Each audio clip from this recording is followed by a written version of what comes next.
Handang-handa na ang Pilipinas bilang host country sa darating na ASEAN Summit. Si Denise Osorio sa detalye. On time and on target ang mga proyekto at paghahanda para sa darating na ASEAN Summit activities sa susunod na taon sa ilalim ng pamumuno ng Pilipinas.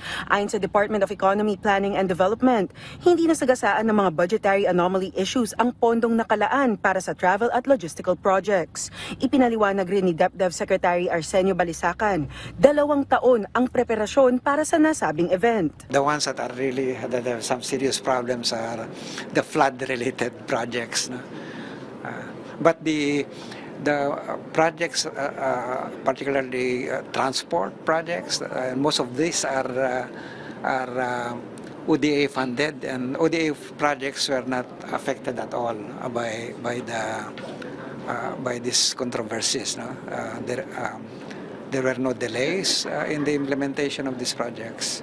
Dagdag pa ng DepDev, inaasahang magkakaroon ng mga meeting kada linggo sa iba't ibang sulok ng Pilipinas, kaya't maaga ring sinimulan ang interagency operations upang masigurong maayos ang pagbisita ng libu-libong mga delegado sa bansa.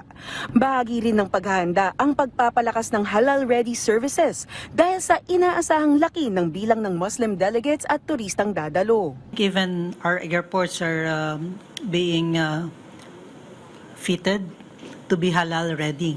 So this is if you've been traveling, makikita nyo na yung mga na yan, yung mga projects na yan. So but with respect to the hotel industry, I think they're also ready yung sa tourism. Git din ni Adelion, nakikita rin ang ASEAN Chairship ng Pilipinas bilang isang malaking oportunidad na magbukas ang bansa sa mas malawak na partnerships para ma-sustain ang halal economy ng bansa kahit lumipas na ang chairship ng Pilipinas. Bukod dito, tinutukan din ang pag-usad o pag-ramp up ng infrastructure spending para matapos ang mga tinatawag na low-hanging projects gaya ng mga road renovations, school building constructions at pag-repair sa mga tulay na matagal nang nangangailangan ng upgrade. Samantala, nilinaw ng DepDev na bagaman bumagal ang GDP growth ng bansa ngayong taon, walang basehan ang haka-hakang bumabagsak ang ekonomiya. All these indicators that you have seen so far, even with the last month, the last 2 months indicators you've seen so far, still very robust labor market, good inflation, reasonably, but still the deficits are managed, the debt is very manageable. What are the signs of collapse?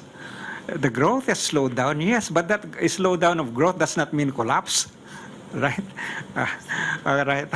So let's not be carried away by inappropriate description or narrative.